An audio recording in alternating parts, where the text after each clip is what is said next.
Hello dear students, मैं पीके सिद्धांत स्वागत करता हूं आपका अपने channel CSI and gem chemistry by Siddhant पे।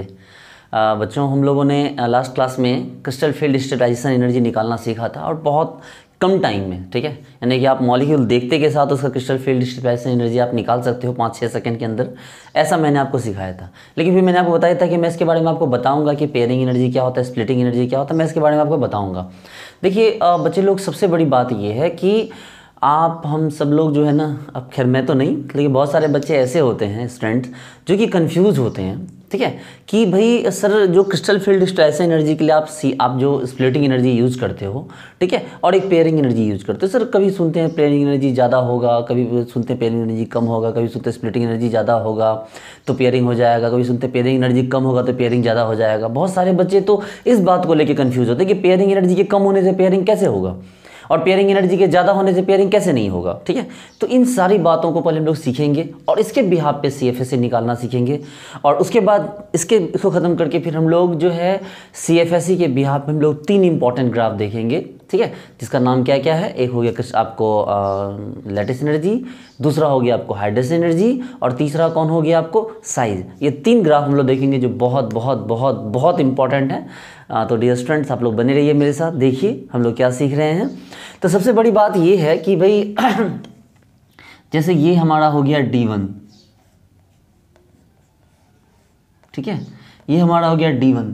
इसमें किसी को कुछ करने की जरूरत नहीं, ये ऑलरेडी फिक्स्ड है। इसका CFSE कितना आया मैंने सिखाया था, 1 है तो -0.4 डेल नॉट। चलिए D2 लेते हैं, ये लीजिए D2 1 2, इसका CFSE क्या होगा तो देखिए 2 के लिए -0.8 डेल नॉट, ठीक है। अब बात करते हैं D3 की, 1 2 3। तो D3 का CFSE क्या होगा तो देखिए 4 3 12 -1.2 डेल नॉट, ठीक है। यहाँ तो कोई प्रॉब्लम नहीं है। चलिए बात करते हैं D4 की। D4 पहले आप मोटा मोटी कॉन्सेप्ट को समझ जाइए। 1 2 3 एंड 4 ये हो गया हाई स्पिन। इसकी CFSE तो भाई आप निकाल चुके हैं, आपको बताए थे ना, 4 8 12 6, तो क्या हो गया -0.6 डेल नॉट। लेकिन इसी D4 में अब अगर इसको स्पिन को लो करवाया जाए, कहने का मतलब क्या है कि 1 2 3 और उसको ऊपर ना भेज के इसको नीचे भेजा जाए, मतलब जबरदस्ती एक को आपने पेयर कर दिया। मेरी बात को समझिए, ये इलेक्ट्रॉन ऊपर जाने वाला था लेकिन आपने क्या किया, इसको पेयर कर दिया। इसको पेयर कर दिया तो यहाँ से एक एनर्जी निकलेगी जिसको हम लोग बोलेंगे पेयरिंग एनर्जी। तो इसका CFSE क्या होगा तो 4 इलेक्ट्रॉन नीचे है तो 4 4 16 यानी -1.6 डेल नॉट। लेकिन साथ में आपको क्या जोड़ना होगा, साथ में आपको पेयरिंग एनर्जी जोड़ना होगा, P4 पेयरिंग एनर्जी। D5 आइए, D5 के हाई स्पिन की बात करें अगर हम, तो D5 का हाई स्पिन तो बहुत एज यूजुअली 1 2 3 4 5। इसका CFSE कितना हो गया तो पाँचों है 3 2 5, आपको पता है 4 3 12 6 दूनी 12, तो -0.4 इंटू 3 -1.2 प्लस 0.6 इंटू 2 यानी ये भी 1.2, तो -1.2 प्लस 1.2 डेल नॉट, तो क्या हो गया ये टोटल आपका 0 हो गया। लेकिन इसी D5 को आप ऐसे ब्रेक कीजिए, इसको पेयर अप कीजिए इसी D5 को, तो 1 2 3 और ऊपर से नीचे लेके आइए 4 और 5, ऐसे लेके आइए। तो जब इसको लेके आइएगा तो इसकी CFSE क्या होगी, तो इसकी CFSE जी 5 6 20, तो 5 into -0.4 del naught is equal to क्या हो गया -2.0 डेल नॉट। लेकिन साथ के साथ जरा गौर से देखिए कि 2 इलेक्ट्रॉन को आपने जबरदस्ती नीचे पेयर किया है। जो पेयर नहीं हो रहे थे नॉर्मल वे में, आपने इसको लो स्पिन लाके इसको पेयर किया। इसका मतलब आपको क्या हो जाएगा, आपको 2 पेयरिंग एनर्जी रिलीज होगा, तो 2p। इसका CFSE क्या हो गया -2.0 डेल नॉट प्लस 2p। अब ध्यान दीजिए ना, D5 में आपको 3 है, ऊपर से 2 लाके पैक करना होता है, तो क्या होता है 2 को पैक किया गया, तो पैक किया गया तो क्या हो गया पेयरिंग एनर्जी 2p आया। चलिए D6 पे आते हैं। अगर D6 के हाई स्पिन की बात करते हैं, 1 2 3 4 5 6, देखिए ये इलेक्ट्रॉन तो अपना ऑटोमेटिक पैक हुआ है, इसके लिए किसी पेयरिंग एनर्जी की रिक्वायरमेंट नहीं हुई है, इसको पेयर ये ऑटोमेटिक पेयर हुआ है। इसका CFSE कितना हुआ तो आपको तो पता है 4 8 12 6 0 फिर 4 यानी -0.4 निकाल भी सकते हैं। लेकिन इसी D6 को लो स्पिन में हम इसकी CFSE निकालना चाहते हैं। अब इसी D6 के लो स्पिन, तो 1 2 3 4 5 6, तो इसकी CFSE अब क्या होगी, तो आप बोलोगे सर देखिए ना 6 6 24 यानी -2.4 डेल नॉट, और 2 इलेक्ट्रॉन को जबरदस्ती आपने पैक किया है सर, तो 2p। देखिए दो इलेक्ट्रॉन को आप जबरदस्ती पैक कर रहे हो, वो पैक हो नहीं रहता, उसको क्या किया आपने खींच के लेके नीचे आए, तो क्या हो गया आपको 2p। बात करते हैं D7 की। ये देखिए 1 2 3 4 5 6 7, देखिए ये D7 का क्या है, हाई स्पिन है। देखिए ये D7 का हाई स्पिन है, यहाँ किसी पेयरिंग एनर्जी की रिक्वायरमेंट नहीं होती, ये ऑटोमेटिकली पैक होता है। तो क्या हो गया देखिए, तो आपको तो पता है 4 8 12 6 0 4 8 यानी माइनस 0.8 डेल नॉट। लेकिन इसी D7 का जो लो स्पिन आप बनाएंगे, जब इसी D7 का आप लो स्पिन बनाएंगे तो क्या होगा, 1 2 3 4 5, सॉरी ऐसे नहीं, 1 2 3 4 5 6 और 1 7। तो अब इसकी CFSE क्या हो जाएगी, तो देखिए 6 चौके 24 माइनस 2.4 डेल ओ और ऊपर में 1 है तो प्लस 0.6 डेल ओ, कितना हो गया माइनस 1.8 डेल ओ। और सबसे बड़ी बात है कि एक इलेक्ट्रॉन को आपने पैक करवाया है, तो एक इलेक्ट्रॉन को पैक करवाओगे तो क्या CFSE आएगा, तो माइनस 1.8 डेल ओ और प्लस क्या आ गया आपका, प्लस p आया। है बात समझ में? चलिए पहले नोट कीजिए इसको, ठीक है। आगे बढ़ते हैं, बात करते हैं हम D8 की। चलिए D8 में तो भाई किसी को पैक करने की रिक्वायरमेंट नहीं है, क्योंकि इसमें लो स्पिन या हाई स्पिन जैसी कोई बात नहीं होती। देखिए है ना, क्या CFSE हो गया इसका, तो आपको पता है D8 4 8 12 6 0 4 8 12 यानी माइनस 1.2 डेल नॉट निकाल सकते हैं। फिर बात करते हैं D9 की। D9 कैसा होगा, 1 2 3 4 5 6 7 8 एंड 9। तो इसका CFSE कितना हो गया आपको पता है, माइनस 0.6 डेल नॉट आएगा। और फिर लास्ट में आया D10। बात करें D10 की, 1 2 3 4 5 6 7 8 9 एंड 10। तो CFSE क्या हो गया, तो ये आपको 0 डेल नॉट। तो इस तरह से आप इसकी CFSE को भी क्या कर सकते हैं, कंप्लीटली निकाल सकते हैं, जहाँ पर कि पेयरिंग एनर्जी का भी यूज हुआ है, ठीक है। चलिए तो ये टाइम है, हम लोगों ने जो CFSE का आपको मॉडल पढ़ा, इसके बिहार पे हम लोग मॉलिक्यूल्स का CFSE निकालना सीखते हैं। हम लोग CFSE पिछले क्लास में सीख चुके हैं, लेकिन आज हम लोग पेयरिंग एनर्जी को इंक्लूड करके इसको सीखेंगे, ठीक है। देखिए पेयरिंग एनर्जी को इंक्लूड करने की बात जहाँ तक आती है, तो अगर हम बात करें जैसे K4 FeCN होल 6, ठीक है। अगर K4 FeCN होल 6 की बात करते हैं तो भाई क्या हो गया, आयरन पे +2 है, +2 का मतलब D6 हुआ, स्ट्रॉन्ग लिगेंड इसका मतलब लो स्पिन होगा। अगर लो स्पिन होगा तो ग्लिप जोड़ेंगे 4 8 12 6 0, तो ये तो हाई स्पिन का था, लो स्पिन है ये 4 8 12 16 20 24। तो इसका CFSE कितना हुआ, माइनस 2.4 डेल नॉट। और आप इसको ये चेक करना चाहते हैं पेयरिंग एनर्जी कितना ऐड हुआ है, तो एक काम कीजिए, पहले हाई स्पिन बना लीजिए, 1 2 3 4 5 6, देखिए यही हाई स्पिन होता है ना। और अब दो इलेक्ट्रॉन को नीचे ले आइए, देखिए ये भी नीचे आ जाएगा, ये भी नीचे आ जाएगा, क्या बनेगा, तो ये ऐसा बनता है, ये खाली 1 2 3 4 5 6। तो देखिए कितना हुआ, तो यहाँ पर 2p जुड़ गया, ठीक है। कितना जुड़ा, यहाँ पर 2p जुड़ा। हम बात करते हैं K3 FeCN होल 6 की। K3 FeCN होल 6 में आयरन पे +3 चार्ज है, +3 का मतलब होता है D5। अगर D5 है साइनाइड स्ट्रेंथ मतलब लो स्पिन होगा, साइनाइड लिगेंड है तो। अगर लो स्पिन होगा तो D5 के लिए क्या स्पिन होता है आपको, CFSE माइनस 2.0 डेल नॉट। और साथ में अब कितने इलेक्ट्रॉन पेयर हुए हैं, देखिए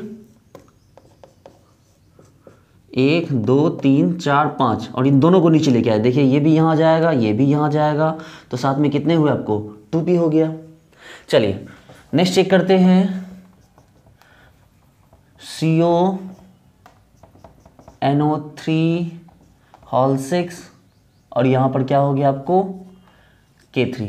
देखिए CO के साथ कुछ कंडीशन है, ठीक है, बता रहे हैं आपको, जस्ट बता रहे हैं थोड़ी देर में। मान ली CONO2 whole 6 K3 CONO2 whole 6 है, कोबाल्ट पे क्या हो गया आपको, +3 चार्ज हो गया, +3 चार्ज का मतलब D6। और NO2 जो कि स्ट्रॉन्ग लिगेंड है तो क्या हो गया आपको, अभी बताएंगे NO2 के बारे में, ये कोबाल्ट +3 का एक स्पेशल केस आता है। तो चलो D6 का आपको क्या हो गया, लो स्पिन हो गया, स्ट्रॉन्ग लिगेंड मतलब लो स्पिन, तो D6 का क्या हो गया, माइनस 2.4 डेल नॉट। और अभी हमने देखा कि इसमें कितना जुड़ जाता है आपको, 2p जुड़ जाता है, जुड़ गया। नेक्स्ट जोड़ते हैं हम, जैसे MnH2O होल 6 SO4। तो Mn का मतलब क्या हो गया, Mn पे +2 हो गया, +2 का मतलब D5 हो गया, D5 हो गया, और लिगेंड आपको क्या हो गया, वीक लिगेंड हो गया, वीक लिगेंड मतलब हाई स्पिन। तो भैया अब तो पेयरिंग एनर्जी का कॉन्सेप्ट नहीं रहा, तो D5 का क्या हो जाएगा, हाई स्पिन में आपको CFSE 0 डेल नॉट। तो अब यहाँ पर पेयरिंग एनर्जी का कॉन्सेप्ट आप नहीं लगाएंगे। जैसे हम बात करते हैं आपको CrNH3 होल 6 SO4। वही क्रोमियम पे +2 हो गया। क्रोमियम क्या होता है? S2D4 होता है। एकदम ध्यान दीजिए ना, ये चीज़ क्यों नहीं, ये चीज़ आप लोग क्यों याद नहीं करते हैं?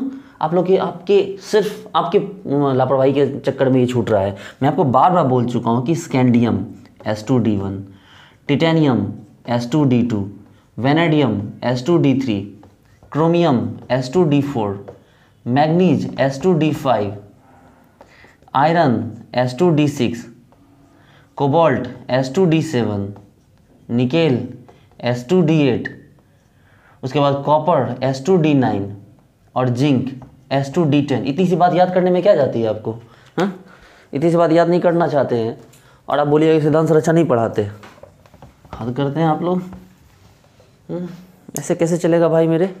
चलिए देखिए, CrNH3 ऑल 6 का कल क्या हुआ, कल एक मैसेज आया, तो उस मैसेज पे जो है क्या हुआ कि मैंने लिखा, उसने कुछ बोला कि सर कुछ भेज दिए, तो मैंने बोला ओके भाई मैं भेज दूंगा। तो उसने बोला सर भाई नहीं बहन। हम बोले हाँ भाई नहीं बहन। एक्चुअली पहचानना भी तो मुश्किल होता है ना कि मतलब कौन मैसेज कर रहे हैं। ठीक है, बहुत सारे मैसेजेस आते हैं। चलिए इसको देखते हैं। CrNH3 ऑल 6 SO4, तो क्रोमियम पे +2 है। +2 का मतलब क्या हो गया? S0D4 है ना।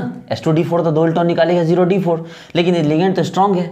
अगर लिगेंड स्ट्रॉन्ग है तो क्या हो गया आपको? लो स्पिन। और D4 का लो स्पिन क्या हो जाएगा आपको? 4, 8, 12, 16 -1.6। लेकिन चूंकि D4 था, नीचे 3 था ऊपर 1 था और उसको लाके पैक किया गया है। देखिए इसका मतलब क्या हो जाएगा? ये एक नीचे पैक होगा तो पेयरिंग एनर्जी में क्या हो जाएगा? P जुड़ जाएगा। ओके बच्चे लोग, आई बात समझ में? चलिए अब जरूरी है कि आप समझिए कि पेयरिंग एनर्जी काम कैसे करता है। ठीक है, किस तरह से पेयरिंग एनर्जी काम करता है, आपको इस बात को समझना होगा बच्चे लोग। ठीक है, देखिए बहुत इंपॉर्टेंट पार्ट है ये, इसको सीखिए। इसको सीखने के बाद आपको तो वैसे भी बहुत मज़ा आएगा और बहुत आपको लगेगा कि सर बहुत अल्टीमेट वे में आपने सीखा है इस चीज़ को। ठीक है, देखिए मैंने बिल्कुल यहाँ से सिखाता हूँ केमिस्ट्री, इस जगह से। ये पता है ये क्या होता है? ये लेफ्ट साइड है, यहाँ दिल होता है। ठीक है, यही दिल होता है, इसी को आत्मा कहते हैं।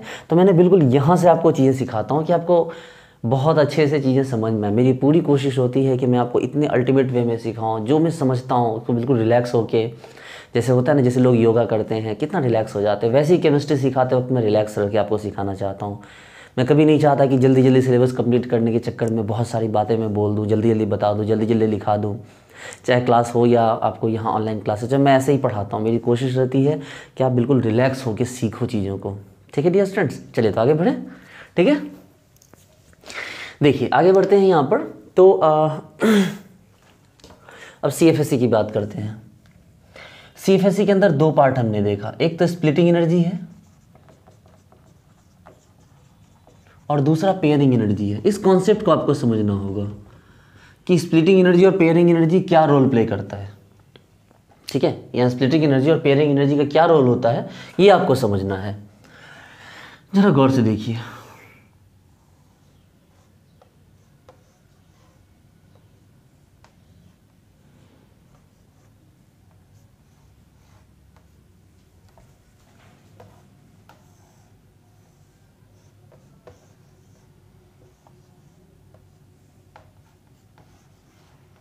देखिए ये 2 पार्ट है हमारे पास।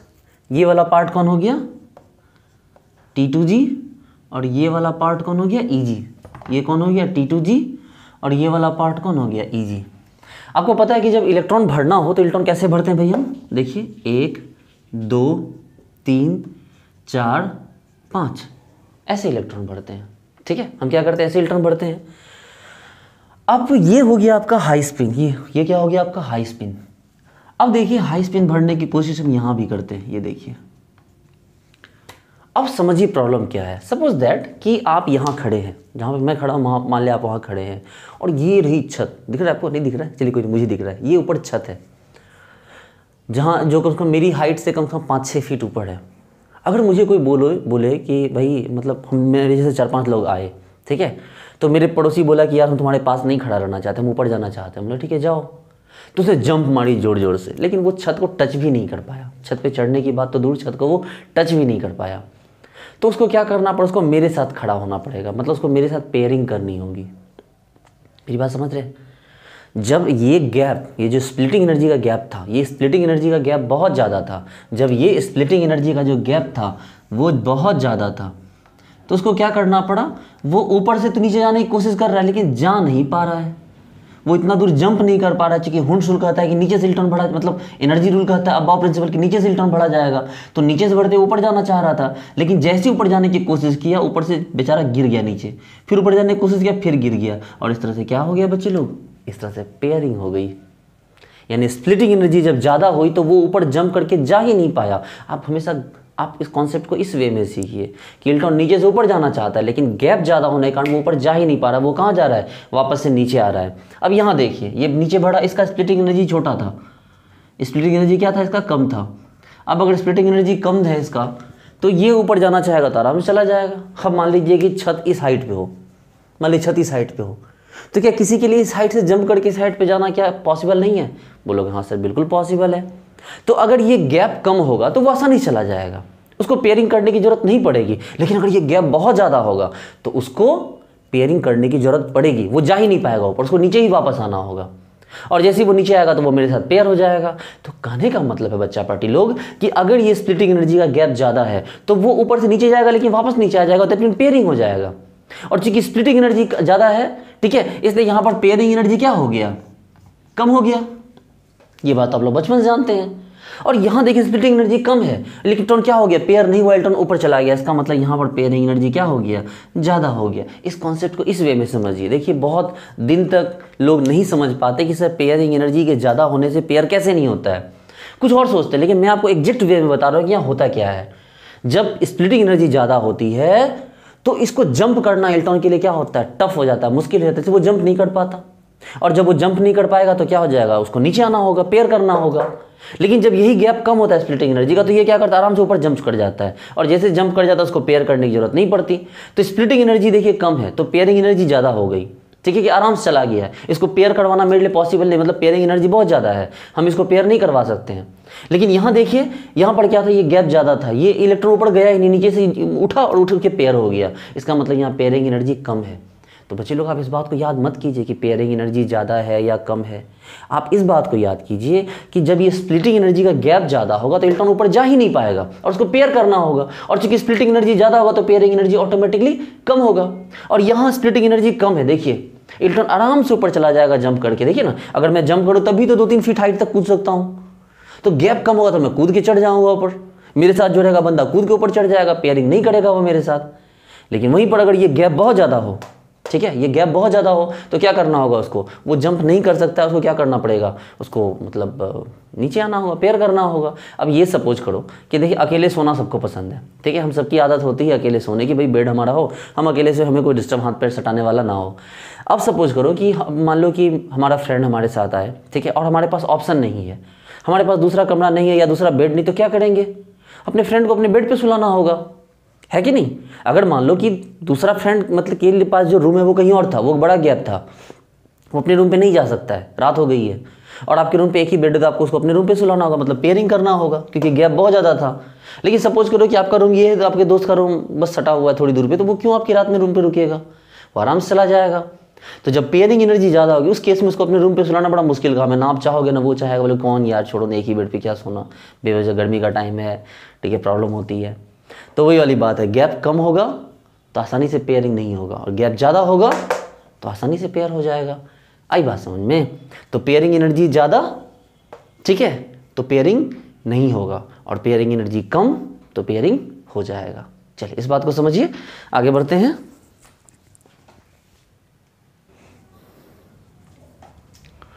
चलिए अब जो मैं आपको बताने वाला हूँ वो मुझे लगता है कि सबसे इम्पॉर्टेंट पार्ट है अभी तक क्रिस्टल फील्ड थ्योरी का, ठीक है। ये पार्ट शायद आपने नहीं पढ़ा होगा, मुझे पता है, मुझे ऐसा लग रहा है, खैर पढ़ा होगा तो अच्छी बात है।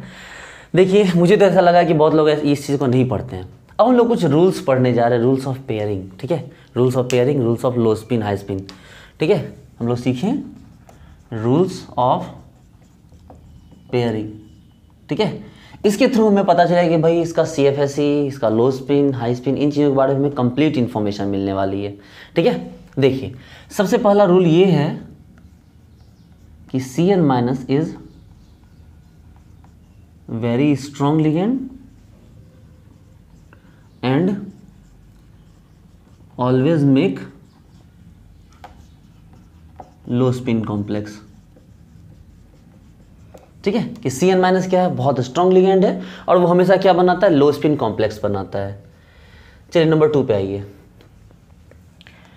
कोबाल्ट +3 बहुत स्पेशल कैसे कोबाल्ट +3 का, सोचिए कोबाल्ट +3 स्पेशल क्यों है, क्योंकि कोबाल्ट +3 में D6 होता है और D6 होने के कारण क्या होता है, कोबाल्ट +3 में जैसे D6 होगा वो क्या हो जाएगा, उसका CFSE -2.4 डेल नॉट होगा। सबसे ज़्यादा ध्यान दीजिए, क्या समझे, कि कोबाल्ट +3 का CFSE कितना होता है, कोबाल्ट +3 मतलब S2D7 था, उससे S0D6 हो गया, तो D6 का CFSE कितना होता है, -2.4 डेल नॉट। तो भाई वो बहुत स्पेशल केस होता है, उसको भूल नहीं सकते आप। एक तो चार्ज भी ज़्यादा, +3 चार्ज है, जितना ज़्यादा चार्ज होगा उतना ज़्यादा क्या करेगा, वो सेपरेशन क्रिएट करेगा। और दूसरा कि क्या हो गया आपको देखिए +3 चार्ज भी है और CFSE भी क्या है, -2.4 डेल नॉट है, जिसके कारण ये इसका क्या हो गया, गैप बहुत बड़ा हो जाता है। तो चलिए कोबाल्ट +3 ऑलवेज मेक लो स्पिन कॉम्प्लेक्स, कि जो कोबाल्ट +3 वो क्या करता है, हमेशा लो स्पिन कॉम्प्लेक्स बनाता है, लेकिन एक्सेप्ट कुछ को छोड़ के। एक्सेप्ट कौन, F-, Cl-, Br-, I-, sulphur 2-, SCN-, N3- और साथ में H2O, इतने को छोड़ दीजिए। तो इतने को छोड़ दीजिएगा तो वो क्या करेगा, बाकी सबके साथ वो क्या बनाता है, आपको लो स्पिन बनाता है, इतने को छोड़ के। F-, Cl-, Br-, I-, S2-, SCN-, N3- और H2O, इतने को छोड़ दीजिए तो वो क्या करता है, सबके साथ वो आपको लो स्पिन बनाता है, बस इतने, इसको छोड़ के। इसके साथ वो हाई स्पिन बनाता है कोबाल्ट +3। बाकी कोई भी लिगेंड हो, चाहे स्ट्रॉन्ग दिखे, वीक दिखे, कोई भी दिखे, उसके साथ वो कोबाल्ट +3 क्या करेगा आपको, तो लो स्पिन बनाएगा। पॉइंट नंबर 3, पॉइंट 3 कहता है कि any transition metal of 4D 5D in any oxidation state, कि 4D 5D का जो कोई ट्रांजिशन मेटल हो, वो चाहे वो किसी भी ऑक्सीडेशन स्टेट में हो, ठीक है, मिक्स लो स्पिन कॉम्प्लेक्स, क्या करेगा, तो लो स्पिन कॉम्प्लेक्स बनाएगा। ठीक है, कि 4D 5D का कोई भी मेटल हो, ठीक है, 4D 5D समझते हैं ना, एक तो 3D है स्कैंडिनेवियम वेनेडियम वाला, उसके नीचे 4D, उसके नीचे 5D है। तो 4D 5D से कोई भी मेटल है किसी भी ऑक्सीडेशन स्टेट में, वो क्या करना है, लो स्पिन कॉम्प्लेक्स बनाएगा। नंबर 4 में आ जाइए। नंबर 4 कहता है +4 oxidation state on any metal will make it low spin complex. ये तो अब से और भी खतरनाक बात है कि +4 ऑक्सीडेशन स्टेट जब आता है मेटल पे, कोई भी मेटल हो, ट्रांजिशन मेटल, ठीक है, चाहे वो 3D का हो, चाहे 4D का हो, चाहे 5D का। 4D 5D तो वैसे भी क्लियर हो चुका है कि किसी भी ऑक्सीडेशन स्टेट में क्या होगा, लो स्पिन होगा ही। लेकिन अगर आपके पास +4 ऑक्सीडेशन स्टेट है और ये 3D एलिमेंट है, तब भी ये क्या हो जाएगा, लो स्पिन कॉम्प्लेक्स ही बनाएगा। आ रही बात समझ में, कि ये अगर क्या हो जाए +4 ऑक्सीडेशन स्टेट, तो +4 ऑक्सीडेशन स्टेट में भी क्या बनाएगा, ये लो स्पिन कॉम्प्लेक्स ही बनाएगा, ध्यान रखिएगा। तो ये 4 इंपॉर्टेंट पॉइंट हैं, इसके अलावा और भी कुछ पॉइंट होंगे तो हम बताएंगे। तो ये 4 इंपॉर्टेंट पॉइंट हैं, पहले इसको नोट कीजिए आप।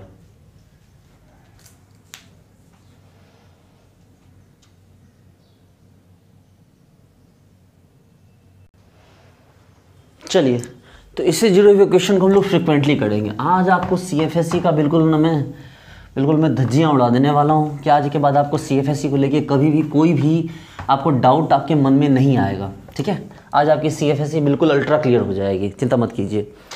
देखिए जैसे कि हम बात करते हैं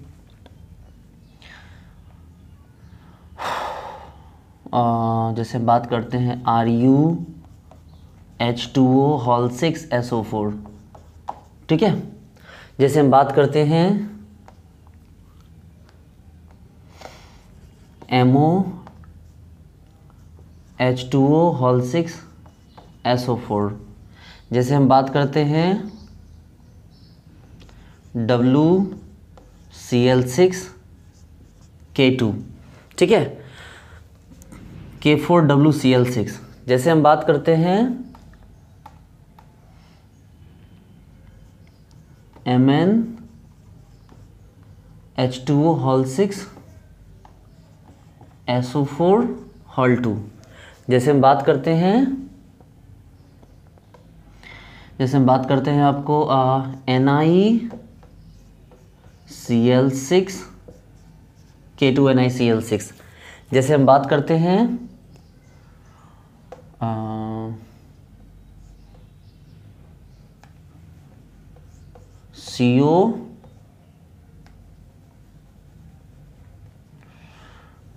COONO6 यहाँ K3। देखिए ये सारे गड़बड़ एग्जाम्पल है जो आपको देखने में आज तक तो गड़बड़ ही लगते थे। ठीक है, अब ये क्वेश्चन आपके पास है, आप इनको सॉल्व कीजिए, बताइए इसका क्या क्या CFSE आएगा। मैं भी आपकी हेल्प करता हूँ, बताइए CFSE बताइए सबका। आप बोलोगे सर रुदेनियम है, सर रुदेनियम +2 है। सर भैया रुदेनियम कौन से ग्रुप का है? आयरन, रुदेनियम, ऑस्मियम, याद है ना आपको? तो ये 4D ग्रुप का है, तो 4D हो गया मतलब बात खत्म। क्योंकि आयरन ग्रुप है तो H2D6 था, तो ये भैया D6 ही रहेगा। बोलेगा H2O सर वीक फील्ड है, हमने ना भैया वीक फील्ड लिया नहीं रहा अब, क्योंकि ये 4D का हो गया, इसलिए क्या हो गया अभी आपको स्ट्रॉन्ग लिगेंड की तरह एक्ट करेगा। और जब स्ट्रॉन्ग लिगेंड की एक्ट करेगा तो क्या होगा इसका CFSE -2.4 डेल नॉट और साथ में क्या 2p। अब बोलोगे सर क्या बेईमानी कर रहे हो सर आप बस मेटल को बढ़ा दोगे, नीचे वाला कर दोगे तो उसका हम CFSE ज़्यादा बढ़ा देंगे, मतलब उसको लो स्पीड ले लेंगे ना, लेना पड़ेगा। होता क्या है कि जैसे 3D वाला है तो 3D वाले का गैप छोटा होता है, 3D वाले का जो गैप होता है वो गैप भी तो क्या होता है आपको छोटा होता है। 4D वाले का गैप बढ़ जाता है, 4D वाले का गैप बढ़ जाता है, जिसके कारण वो ऑटोमेटिकली क्या होता है आपको वो लो स्पिन टाइप से होने लगता है। 5D का गैप और बढ़ जाता है, जो 5D होता है उसका गैप क्या होता है और बढ़ जाता है। देखिए 3D गैप छोटा, 4D गैप बड़ा, 5D गैप और बड़ा। जब ये गैप बड़ा होगा आपको तो पता चल चुका है कि गैप बड़ा तो स्प्लिटिंग एनर्जी बड़ा, स्प्लिटिंग एनर्जी बड़ा तो आपको ऊपर जाना मुश्किल है। तो भाई मेरे स्ट्रॉन्ग लिगेंड क्या करता है, इलेक्ट्रॉन को धक्का मार के नीचे पहुंचाता है। लेकिन जब ये गैप इतना बड़ा हो जाएगा धक्का मारने की जरूरत क्या है, धक्का मारने की जरूरत नहीं, वो ऐसे ही गिर जाएगा। वो तो ऐसे ही ऊपर से नीचे आ जाएगा, उसको जा ही नहीं पाएगा, इतना बड़ा गैप है। तो लिगेंड यहाँ पर अपना जो है वैल्यू खो देता है, यहाँ लिगेंड की इंपॉर्टेंस खत्म हो जाती है। ठीक है, अगर ये गैप बड़ा हो जाए तो ये इंपॉर्टेंस खत्म हो जाती है।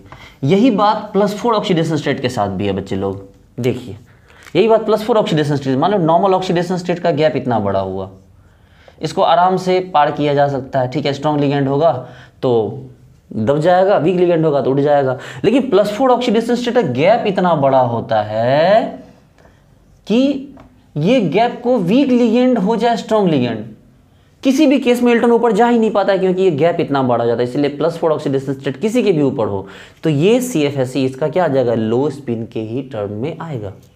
अरे बात समझ में, अगर ये गैप बड़ा होता है तो इलेक्ट्रॉन ऊपर जाएगा ही नहीं, सारा इलेक्ट्रॉन नीचे आ जाएगा। तो +4 का ये फंडा है।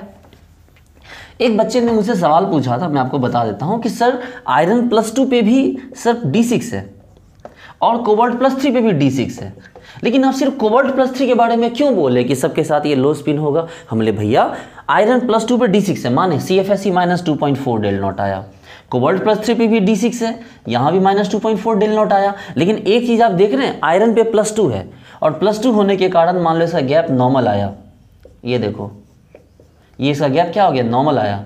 लेकिन कोबाल्ट +3 पे क्या है, 3+ है, जिसके कारण इसका गैप नॉर्मल नहीं आएगा। और जब गैप नॉर्मल नहीं आएगा बच्चे लोग तो ऑलरेडी क्या हो जाएगा, इसके बीच का CFSE गैप बढ़ जाएगा। और अगर इसके बीच का CFSE गैप बढ़ जाए तो प्रॉब्लम क्या होगी, इलेक्ट्रॉन ऊपर जाएगा ही नहीं। तो आपको मेरी बात क्लियर हुई? आपको समझ में आई कि मैं क्या बोल रहा हूँ? चलिए वेरी गुड, बहुत अच्छे, अरे बहुत प्यारे बच्चे हैं आप लोग। चलिए वेरी गुड, बहुत अच्छे। उम्मीद करता हूँ कि आप लोग इस बात को पूरी तरह समझ गए होंगे कि यहाँ ऐसा क्यों हो रहा है, +4 में ऐसा क्यों हो रहा है। ठीक है, चलिए तो अब इसको दोबारा से करते हैं, इसके सारे क्वेश्चंस करते हैं बच्चे लोग। तो D6 की बात करें, D6 को आपको स्ट्रॉन्ग लिगेंड दिए तो -2.4 + 2p। चलिए MoH2O6, MO किसके नीचे आता है भाई, क्रोमियम ग्रुप के, क्रोमियम मॉलिब्डेनम टंगस्टन। याद कीजिए ना, क्यों नहीं याद करते हैं आप? क्रोमियम मॉलिब्डेनम टंगस्टन मैंने बता रखा है, आप पूरा ऑर्गेनोमेट्रिक देखिए ना, वहाँ भी मैंने इसके बारे में बता रहा। मेरे इनऑर्गेनिक को पूरा एक तरफ से देखिए ना, वहाँ आपको बहुत अच्छे समझ में आएगा। ये क्रोमियम के नीचे क्या होता है, मॉलिब्डेनम होता है। क्रोमियम पे क्या हो गया, +2, मॉलिब्डेनम पे +2, क्रोमियम +2 हो तो क्या होगा, H2D4 के बदले H0D4, तो ये भी तो H0D4 हो जाएगा। और H2 हो रहा है, H2 दिखता है वीक लिगेंड, उससे मतलब नहीं, क्योंकि ये क्या है, 4D का एलिमेंट है ये मॉलिब्डेनम, इसका मतलब इसका गैप ऑटोमेटिकली ज़्यादा होगा। तो ये क्या हो जाएगा आपको, ये आपको लो स्पिन बनाना होगा। तो लो स्पिन बनाएंगे तो कितना होगा, -1.6 डेल नॉट। और चूंकि इलेक्ट्रॉन पेयर हो गया तो पेयरिंग एनर्जी के लिए क्या जोड़ दीजिए, एक इलेक्ट्रॉन पेयर हुआ है तो पेयरिंग एनर्जी के लिए P जोड़ दीजिए, है कि नहीं, कितना आसान है, एकदम बिल्कुल छोटे बच्चों वाली बात है। K4WCl6, भैया टंगस्टन पे कितना चार्ज आया, +2। टंगस्टन क्या होता है, क्रोमियम ग्रुप का ही तो है टंगस्टन, तो क्रोमियम टंगस्टन ग्रुप का है, तो क्या हो गया, ये भी तो D4 हुआ। और देखो आपके पास स्ट्रॉन्ग लिगेंड नहीं, वीक लिगेंड दिख रहा है आपको, लेकिन अब तो चूंकि D4 आपको ये हो चुका है, ये 5D का है, तो भैया D4 हो चाहे कुछ भी हो, ये तो लो स्पिन होगा ही होगा। तो लो स्पिन होगा तो क्या हो जाएगा, -1.6 डेल नॉट, और साथ में पेयरिंग एनर्जी P। एकदम रिलैक्स होकर समझिए ना, क्यों आप लोग हड़बड़ा रहे हैं।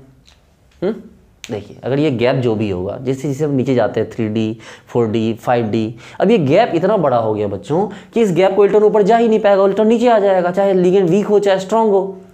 स्ट्रांग वीक तो सिर्फ 3D तक ही सिमट के रह गया, उसके आगे तो स्ट्रांग वीक की बात ही नहीं रही। चलिए ठीक है, MnH2O6SO4, अगर हम बात करें MnH2O6SO4 की, तो जरा गौर से देखिए, Mn पे क्या है, +4 ऑक्सीडेशन स्टेट है, ठीक है, चेक कीजिए। अब भैया 3D पे +4 आ गया, बात खत्म हो गई। +4 क्या होता है, S2D5 होता है, तो ये D3 हो गया। बोलो सर ये क्या असर करना चाह रहे हो सर, कायदे से तो ये लो स्पिन होना चाहिए था, लेकिन लो स्पिन की जगह ही नहीं बची सर, क्योंकि D3 पे आप ले आए, तो D3 में लो स्पिन हाई स्पिन जैसा कुछ होता नहीं है। चलिए फिर भी हम आपकी खुशी के लिए सर D3 का क्या हो जाएगा, 4 8 12 -1.2 डेल नॉट, और चूंकि पेयरिंग नहीं हुई तो पेयरिंग एनर्जी ऐड करने का कोई सवाल नहीं उठता है ना। चलिए K2NiCl6, निकेल पे जरा गौर से देखिए कितना चार्ज है, +4। अब अगर निकेल पे +4 चार्ज है, लिगेंड आपको वीक दिख रहा है, मत देखिए, क्योंकि +4 ऑक्सीडेशन स्टेट, गैप इतना बड़ा है, अब यहाँ कोई वीक नहीं रहा, सब स्ट्रांग हो गया, ठीक है। तो अब निकेल पे +4 चार्ज आएगा, निकेल पे +4 चार्ज का मतलब क्या हो गया भाई, अगर निकेल होता है S2D8, अब ये हो गया S0D6, और भैया D6 हो गया तो क्या हो गया, स्ट्रांग, क्योंकि +4 है, तो D6 का क्या हो गया, -2.4 डेल नॉट, और 2 इलेक्ट्रॉन को नीचे ला के पेयर करवाना होगा, तो क्या हो गया आपको, +2p, है कि नहीं। अब इस पे आ जाए K3COONO6, ONO कायदे से तो वीक लिगेंड है, लेकिन CO+3 के साथ जो कुछ कंडीशंस दिए गए हैं उसके हिसाब से ONO फिट नहीं आता है। CO+3 सिर्फ कुछ लिगेंड के साथ हाई स्पिन बनाता है, कौन कौन, F-, Cl-, Br-, I-, और कौन था, S2-, N3- और SCN- और H2O, इसको याद कर जाइए, इसको कोई ऑप्शन नहीं है। इसके साथ वो, लेकिन ONO तो वीक लिगेंड है, लेकिन इसके साथ ये आपको लो स्पिन बनाएगा, क्योंकि ये उस कैटेगरी में शामिल नहीं है। अगर नहीं है तो कोबाल्ट +3 हो गया, तो +3 का मतलब क्या हो गया, D6, और D6 के साथ आपको लो स्पिन बनाना है, तो क्या हो गया आपको, -2.4 डेल नॉट, और चूंकि आपने लो स्पिन बनाया तो पेयरिंग आपको करवाना होगा, तो क्या हो गया आपको, 2p ऐड हो गया, है ना। तो बच्चे लोग हम लोग इसके बारे में बहुत अच्छे से पढ़े, ठीक है। नेक्स्ट क्लास में हम लोग जो है CFSE के बिहाफ पे हम लोग एक इम्पॉर्टेंट पार्ट सीखेंगे, आपको size, lattice energy and hydration energy, ठीक है। और ये सीखने के बाद फिर हम लोग क्वेश्चंस करेंगे, जिसमें हम लोग पर सेंटीमीटर वाले वैल्यूज़ दे के CFSE के, पेयरिंग एनर्जी के, फिर हम लोग उसमें बहुत सारे क्वेश्चंस करेंगे। तो आज की क्लास की तरह नेक्स्ट क्लास बहुत इंपॉर्टेंट होने वाली है डियर स्टूडेंट्स, आप मेरे साथ बने रहिए, मेरी वीडियोस को लगातार देखिए, मैं आपकी पूरी केमिस्ट्री आपको अच्छे से ख़त्म कर दूंगा, ठीक है। ये लेक्चर बहुत इंपॉर्टेंट था, तो प्लीज़ अपने फ्रेंड्स के साथ ज़रूर शेयर कीजिए, क्योंकि आप ऐसा करके मुझे आप सपोर्ट कर सकते हैं। ओके डियर स्टूडेंट्स, तो मिलते हैं नेक्स्ट वीडियो में। Thank you so much and bye.